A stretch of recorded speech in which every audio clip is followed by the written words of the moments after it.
আসসালামু আলাইকুম আরহামাতুল্লাহি ওয়াবারাকাতু। আপনারা দেখছেন মফিদি মিডিয়া, সাথে আছি আমি মনসুরুল হক মফিদি। আজ আমরা সরাসরি পবিত্র কোরআন হাদিস রিসার্চ করে গবেষণা করে একটি অত্যন্ত গুরুত্বপূর্ণ বিষয় শিখব এবং জানব। সেটি হচ্ছে শত্রু যদি খুব বেশি পরিমাণ ক্ষতি করে, খুব বেশি পরিমাণ যদি বারবার আপনাকে ক্ষতি করে, তাহলে আপনি সর্বশেষ আমল হিসাবে এই আমলটি আপনি করবেন, দেখবেন ইনশাল্লাহ শত্রুর খেলা খতম হয়ে যাবে। ঠিক আছে? আর জীবনে কখনো শত্রু আপনার ক্ষতি করার জন্য চেষ্টা করতে পারবে না, শত্রু একদম ধ্বংস হয়ে যাবে। ঠিক আছে? তার মানে শত্রু কখনোই আর আপনার ক্ষতি করতে পারবে না। তবে আমলটি আপনারা যদি শত্রু যদি অল্প অল্প ক্ষতি করে, একটু ক্ষতি করে, তো সেই ক্ষেত্রে আপনাদের আমলটি করার দরকার নেই। যদি খুব বেশি পরিমাণ ক্ষতি করে, বারবার ক্ষতি করে, যে আরও তদবির আগে করেছি সেই তদবির সেই মানে না, বারবার ক্ষতি করে, তো সেই জন্য আপনি করতে পারেন, আপনি সেই জন্য শেষ আমল হিসেবে আপনি আমলটি করতে পারেন। ঠিক আছে? এই আমলটি করলে দেখবেন শত্রু একদম শেষ হয়ে যাবে, শত্রুর খেলা খতম হয়ে যাবে। ঠিক আছে? তো আমলটি কিভাবে করতে হবে, কখন করতে হবে, সেটাই আমি আপনাদেরকে খুব সহজেই বুঝিয়ে দিব। আর যাহারা আপনারা শত্রুর কবলের মধ্যে একবার পড়েছেন, তাহারাই এই বিষয়টি বুঝতে পারবেন। আর যাহারা শত্রুর কবলের মধ্যে পড়েন নাই, তারা কিন্তু এই বিষয়টি বুঝতে পারবেন না। তারা হয়তো কমেন্টস বক্সে কিছু বাজে কমেন্টস করে গালিগালাজ করে চলে যাবেন, অথবা সে এটিকে হয়তো হাওয়ায় উড়িয়ে দিবেন। আর যারা শত্রুর কবলের মধ্যে একবার পড়েছেন, দুশমনের ক্ষতির মধ্যে একবার পড়েছেন, তারা কিন্তু বিষয়টি খুব সহজেই উপলব্ধি করতে পারবেন, তারা কিন্তু খুব সহজেই বিষয়টি বুঝতে পারবেন। ঠিক আছে? তো আপনারা একটু কষ্ট করে ধৈর্যের সাথে ভিডিওটি দেখতে থাকুন। যদি ভিডিওটি বুঝতে কোনো রকম কোনো সমস্যা দেখা দেয়, অথবা যে কোনো বিষয়ের যদি আপনাদের যদি প্রয়োজন যদি হয়, ঠিক আছে, সরাসরি এই 30 পারা কোরআন থেকে কোনো কাজ করাতে, কোনো তদবির গ্রহণ করতে যদি প্রয়োজন হয়, তাহলে এই মফিদি মিডিয়ার প্রত্যেকটা ভিডিওতেই সরাসরি আমার মোবাইল নাম্বার দেওয়া আছে, ফোন নাম্বার দেওয়া আছে। চাইলে আপনি ভাই হিসাবে কিংবা বন্ধু হিসাবে, অথবা আপনার যে কোনো আপনজন হিসাবে আপনি আপনার মনের কথাটা আমাকে জানাতে পারেন। আমিও চেষ্টা করব সরাসরি 30 পারা কোরআন থেকে আপনাদেরকে সুন্দর একটা সাজেস্ট, সুন্দর একটা পরামর্শ দেওয়ার জন্য, যাতে খুব তাড়াতাড়ি আপনি ভালো ফলাফল পেয়ে যান।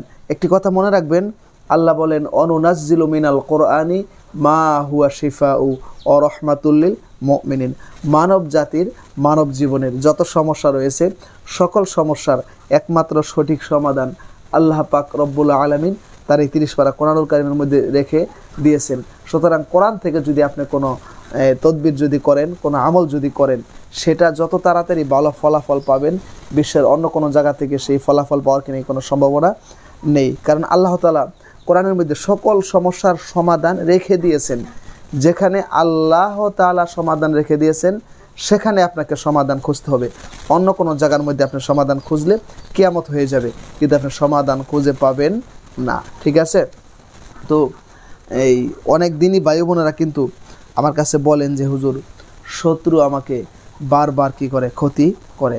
কখনো জিন চালান করে ক্ষতি করে, কখনো আবার তাবিজ করে, কখনো আবার ব্ল্যাক ম্যাজিক করে, বা কখনো একের পর এক ক্ষতি আমাকে করতে থাকে। আমি হয়তো কোনো হুজুর দ্বারা বা কবিরাজদের একটা ক্ষতি আমি কাটাই, আবার ক্ষতি করে, আরেকটা ক্ষতি কাটাই, আবার ক্ষতি করে।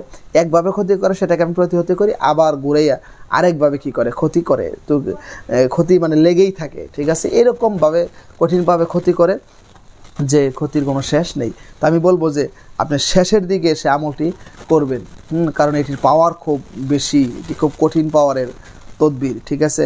এই আমলটি করলে হয়তো তার খেলা খতম হয়ে যাবে। ঠিক আছে?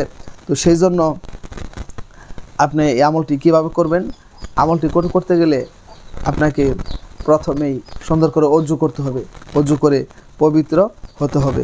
অজু করে পবিত্র হওয়ার পর আপনি কয়েকবার ইস্তেগফার পড়বেন বেজোর সংখ্যায়, আস্তাগফিরুল্লাহ আস্তাগফিরুল্লাহ আস্তাগফিরুল্লাহ, ধরেন 3 বার পড়লেন বেজোর সংখ্যায়। এরপরে আপনি কয়েকবার দরুদ শরীফ পড়বেন, ধরেন 3 বার সাল্লাল্লাহু আলাইহি ওয়াসাল্লাম সাল্লাল্লাহু আলাইহি ওয়াসাল্লাম সাল্লাল্লাহু আলাইহি ওয়াসাল্লাম। অথবা আপনি নামাজের মধ্যে যে দরুদ পড়েন দরুদ ইব্রাহিম সেটি পাঠ করতে পারেন। পাঠ করার পরে আপনি কমপক্ষে 100 বার, কমপক্ষে 100 বার। আরও যদি আপনি বেশি পড়তে পারেন, যত বেশি পড়তে পারবেন তত আপনার খুব তাড়াতাড়ি কী করবে, কাজ করবে। কিন্তু কমপক্ষে আপনাকে 100 বার পাঠ করতে হবে। আরও যদি আপনি বেশি পাঠ করতে পারেন 1000 বার বা 2000 বার, তাহলে আরও ভালো। যত বেশি পাঠ করতে পারবেন ততই ভালো, ঠিক আছে। এই দোয়াটা আপনি পাঠ করবেন এবং এই দোয়াটা যখন পাঠ করবেন তখন কিন্তু অবশ্যই মনে মনে খেয়াল করতে হবে, আয় আল্লাহ আমার এই ক্ষতি যে শত্রু করে, সে যদি চেনা জানা থাকে তার নামটা চেহারাটা খেয়াল করবেন। আর যদি জানা না থাকে বলবেন যেই ক্ষতি করে আয় আল্লাহ তাকে তুমি দুলিশাত করে দাও, তাকে তুমি শেষ করে দাও, তাকে তুমি আমার ক্ষতি, তার ক্ষতি থেকে আমাকে তুমি হেফাজত করো, ঠিক আছে। এটা আপনি খেয়াল করে এই দোয়াটা পড়বেন। দোয়াটি হচ্ছে, আমার সাথে আপনারা বলেন, এখনই মুখস্থ হয়ে যাবে। দোয়াটি হচ্ছে আল কবিয়্যু, আল কবিয়্যু, আল কবিয়্যু, আল কবিয়্যু। এভাবে বলবেন আল কবিয়্যু, আল কবিয়্যু, আল কবিয়্যু, আল কবিয়্যু, আল কবিয়্যু, আল কবিয়্যু, আল কবিয়্যু। হ্যাঁ, আল কবিয়্যু, আল কবিয়্যু, আল কবিয়্যু।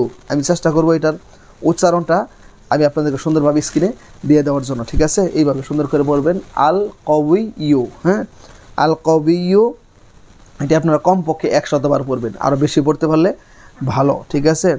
আপনারা 100 বার পাঠ করে পারলে শেষের দিকে আপনি চাইলে হাত তুলে মোনাজাত করতে পারবেন যখন আমল শেষ করবেন, ঠিক আছে।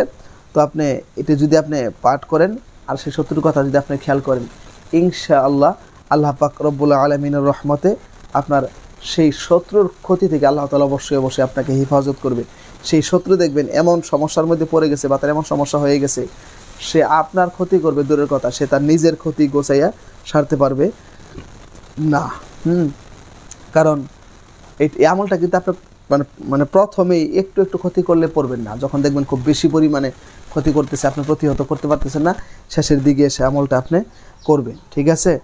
তো আমলটা যদি করবেন, যদি শত্রুর ক্ষতি থেকে আল্লাহ তাআলা যদি আপনাকে যদি হেফাজত করে, যদি বাঁচিয়ে দেয়, তাহলে আপনি যে কোনো মসজিদ, মাদ্রাসা অথবা কোনো এতিমখানায় আল্লাহর হস্তে কিছু দিয়ে দিবেন, ঠিক আছে। তো আপনি আমলটি কতদিন করবেন? আমলটি আপনি এই কমপক্ষে 7 দিন করবেন, বা যদি আরও বেশি করতে পারেন 14 দিন বা 21 দিন, 30 দিন বা এই 41 দিন, তাহলে আরও ভালো, ঠিক আছে। কারণ একটি কাজ করে আপনাকে ভালো ফলাফল পেতে গেলে অবশ্যই আপনাকে একটু কষ্ট করতে হবে, একটু মুজাহাদা করতে হবে, ঠিক আছে। তো আমলটি করলে অবশ্যই দেখবেন শত্রুর আপনার আর কোনো ক্ষতি করতে পারবে না, শত্রুর খেলা আপনার খতম হয়ে যাবে, ঠিক আছে। তো যারা এতক্ষণ কষ্ট করে এই কোরআনী আমলের ভিডিওটি দেখেছেন, সরাসরি কোরআনী আমলের ভিডিওটি যারা দেখেছেন, তাদেরকে আন্তরিক শুভেচ্ছা ও মোবারকবাদ জানাচ্ছি। আর একটু কষ্ট করে ভিডিওটিতে একটি লাইক দিয়ে দিবেন, যারা কোরআনকে ভালোবাসেন তারা অবশ্যই লাইক দিয়ে দিবেন এবং সাবস্ক্রাইব করে এই মফিদি পরিবারের সদস্য হয়ে আপনাদেরকে থেকে যাওয়ার জন্য বিনীতভাবে অনুরোধ করছি। এবং আপনারা এই মফিদি মিডিয়ার সাথেই থাকবেন, যে কোনো প্রয়োজনে আপনারা সরাসরি আমার সাথে মোবাইল ফোনে কথা বলতে পারবেন। এই মফিদি মিডিয়ার প্রত্যেকটা ভিডিওতে আমার মোবাইল নাম্বার দেওয়া আছে, এর মধ্যে ইমো হোয়াটসঅ্যাপ দুইটাই যুক্ত করা আছে। এবং সেই সাথে আপনাদের যে কোনো প্রয়োজনে, যে কোনো সমস্যায় আমাকে অবশ্যই ইনশাআল্লাহ আল্লাহর রহমতে আপনারা কাছে পাবেন যদি আমাকে স্মরণ করেন। তো অবশ্যই আপনারা যদি যারা শত্রুর ক্ষতির মধ্যে আছেন অবশ্যই আমলটি করবেন এবং সব সময় আপনারা এই কোরআন পড়বেন, কোরআনকে মহব্বত করবেন, ভালোবাসবেন। হ্যাঁ, অবশ্যই এই মানে 5 ওয়াক্ত সালাত আদায় করার জন্য চেষ্টা করবেন, সৎ পথে জীবনযাপন করার জন্য চেষ্টা করবেন।